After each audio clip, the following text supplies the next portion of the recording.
him teacher. And that's why they crucified him, symbolically. They crucified him because he was a teacher.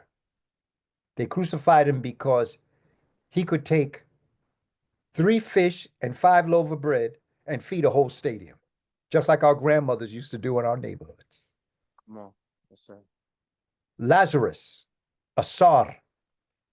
Jesus brought Lazarus back to life. Just like a teacher can bring a mentally dead person back to life. That's what the Honorable Elijah Muhammad did with Malcolm. Malcolm was mentally dead. Okay? But like Lazarus, Elijah Muhammad brought him back from the pit of death. That's the power of a teacher, a good teacher. But even teachers have their ways. But that's what a good teacher does. It can bring the dead back to life. And that's what the Honorable Elijah Muhammad did. That's what the Honorable Marcus Mosiah Garvey did. That's what Booker T. Washington did. He brought the dead back to life. And that's what a good teacher does. You bring the dead back to life. And so, for me, the religions themselves are not the problem. It's the interpretation of the religion that's the problem. Because all religions came from Africa, and Spirituality Before Religions is a book that cascades through all the different religions, but I show it to you on the walls and of the papyri and on the coffin text of African people. And that's where it came from. The idea of resurrection, the idea of being flight bound, is the story of the caterpillar. The caterpillar born as an insect on the ground and walks on the ground. And its job is to find a good tree to live around and to eat leaves. And it's important to eat the right leaves, because when you eat the right leaves, then you put yourself in a position when it's your time to do what you got to do, to transform yourself. You then can spin the proper chrysalis or cocoon. If you don't eat the right leaves, the caterpillar will not be able to do the cocoon and will die, earthbound. But when the caterpillar eats of the good leaves, lives a good life, reads the right books, eats the right food, associates with the right people, listen to the right music, then you can spin your cocoon when you are a sa or a mummy, because that's what a mummy is. A mummy is the caterpillar's cocoon. And inside the cocoon, the caterpillar literally transforms itself from an earthbound caterpillar into a flight-bound, beautiful butterfly. And once you come forward from the cocoon, you no longer are eating leaves, but the sweet nectar of the plants and the flowers of the earth. And that's what the mummy was. The mummy was transformed in the mummified form into the Ba, the spirit that had wings. And that's why you see all the saints and you see Christ have wings. But above their head is a halo. But at one time, the halo was the sun behind their head. They just flipped the sun up, put a hole in it, and called it a halo. It still comes from the word helio, which is sun. That's right. This is our story. And if properly interpreted, it's a beautiful story, That's why I say I didn't leave the church. I went deeper in the church and found out that the church was my temple and my temple was my body. And it was believed that when you were conceived, your spirit died and was buried in your body. And that when your body died, it gave your spirit the chance to resurrect itself back into the source from whence it came. But hopefully you live the type of life that you earned your place in a mentor or back into the nun, into the universe. Because science says energy cannot be created nor can it be destroyed. You were here before, you're here now, and you'll be here after. So the question is, what kind of life do you live? So that all of the texts of our ancestors not only talked about death, you see, because everybody that interprets it from an Ice Age mentality, they all say that Kush Kemet or Egyptians were overwhelmed with death. That's not the way to look at it. They were overwhelmed with what to do in life in order to resurrect in death.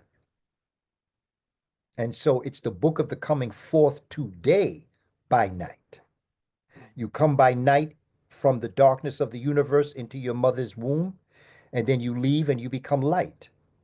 And then you die and you go into the depths of the 12 hours known as the Amduat, and then you rise up through light.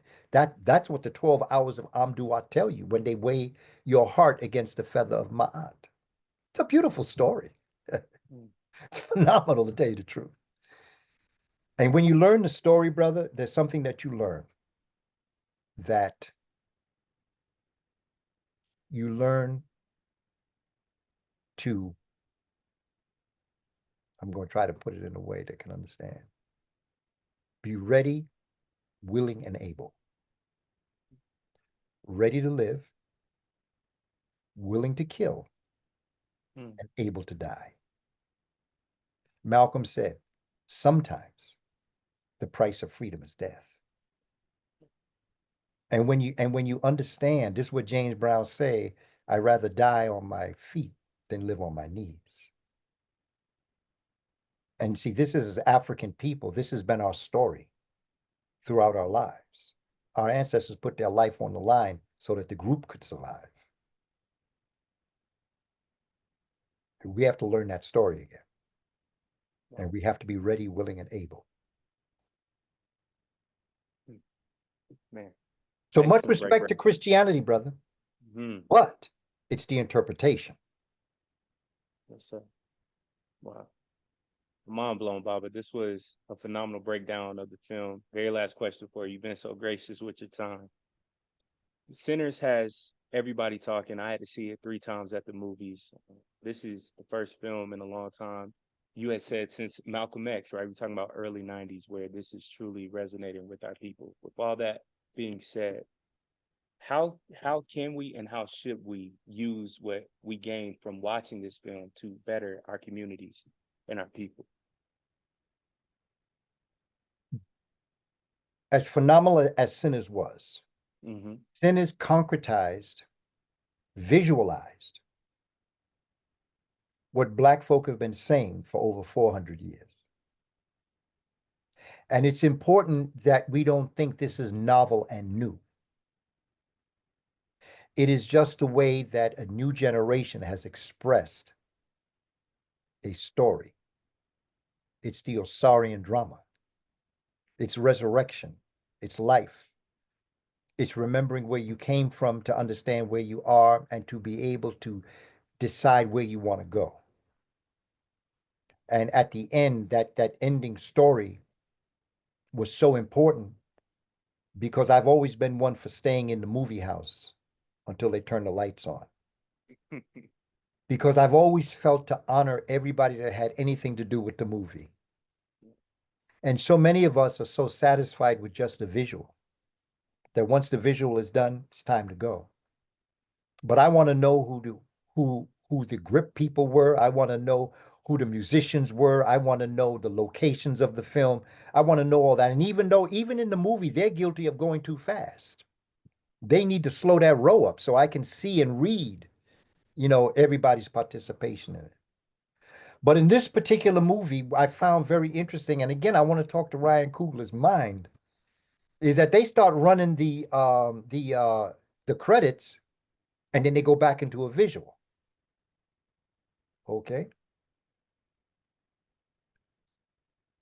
But then they go back into the credits, and then they show you another visual. The people that left when the first credits came out, they missed a whole bunch. The people that left after the next credits came, they missed a bunch. But those that stayed until the end got the good word. Medu Nefer, the good word, God's word, the gospel, the spell of God, because you were able to complete the story, because everything that he did was important, including that last visual. Indeed. And so my thing is to take that away. Keep on keeping on. It ain't over till we win. The movie wasn't over until the movie was over. And that's what I mean when I say keep on keeping on. It ain't over till we win. I didn't invent that saying. I've heard Dr. King say that. Keep on keeping on. It ain't over till we win. I didn't invent that. I just repeat it because I think it's so important. And I think that one of the things from that movie is that people are there for only a certain type of experience. But then when the other things come in, they can be distracted and go away. Yeah. You stay till the end. You finish the task. You finish your course and you just keep on keeping on. That's one of the things that is a side note to the story of sinners. But it's a very important part of the story, because the story is that you'll miss something. Yeah. A shortcut is a cut short of where you need to be. Finish the task. Perfect your craft. That's what Dr. Clark used to always say. Dr. Clark used to always tell me, perfect your craft, which means you're always getting better at what you do. And when is it that you no longer have to perfect your craft? When they put you 6 feet under so that the jackals don't get your body. And he used to always say, besides perfect your craft, he used to always say, be prepared. Because our people are extremely sensitive, extremely spiritual, and extremely intelligent. And they know a fraud when they see one. Because enough inauthentic people have been amongst us. We can smell you. We know you, that you're not authentic. We can want to embrace you because we want to embrace something that you represent, but you don't mean it. And so I think that what we can do from here is to know that, again, that when the two folk come back, when Michael B. Jordan comes back into the bar when the elder brother's playing, the elder brother playing, physically speaking, is older than Michael B. Jordan and the sister. But in reality, he's younger than them.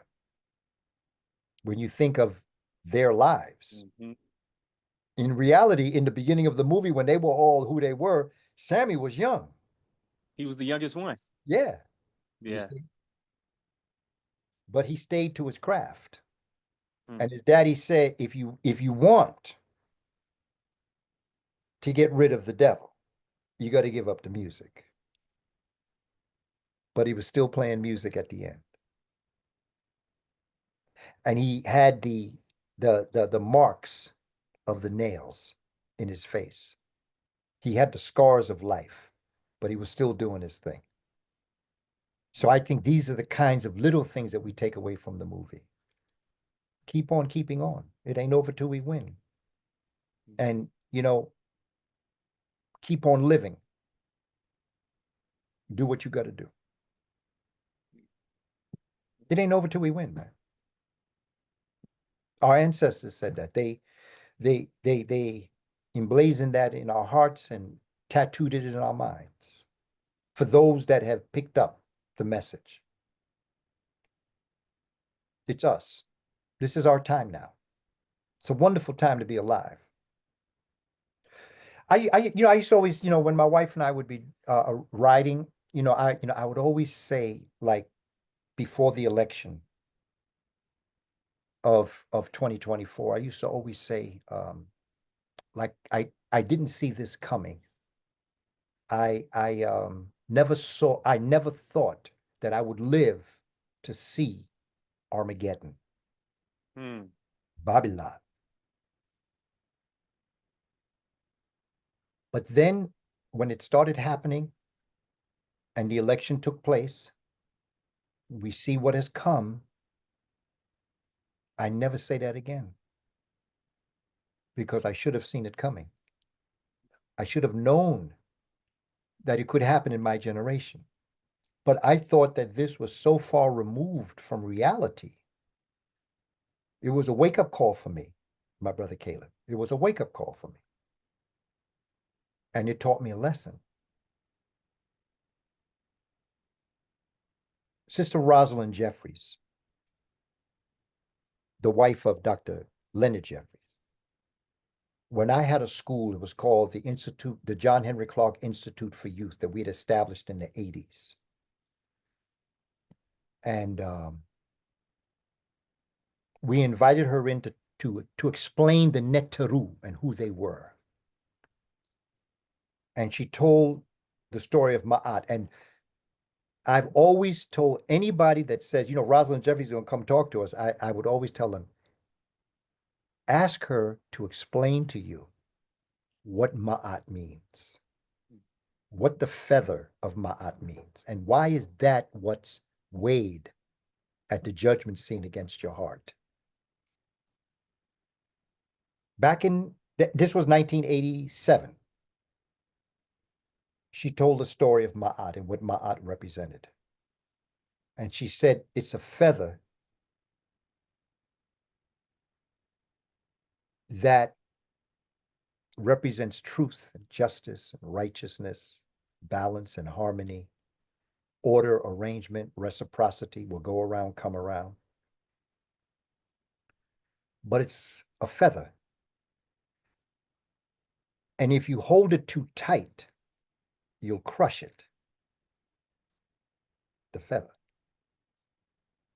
But if you hold it too lightly, the slightest wind can blow it out of your hand. So she said, justice and truth, as we're witnessing it in democracy today, right now, we're seeing this around the world. The wars, just another one broke out between India and Pakistan.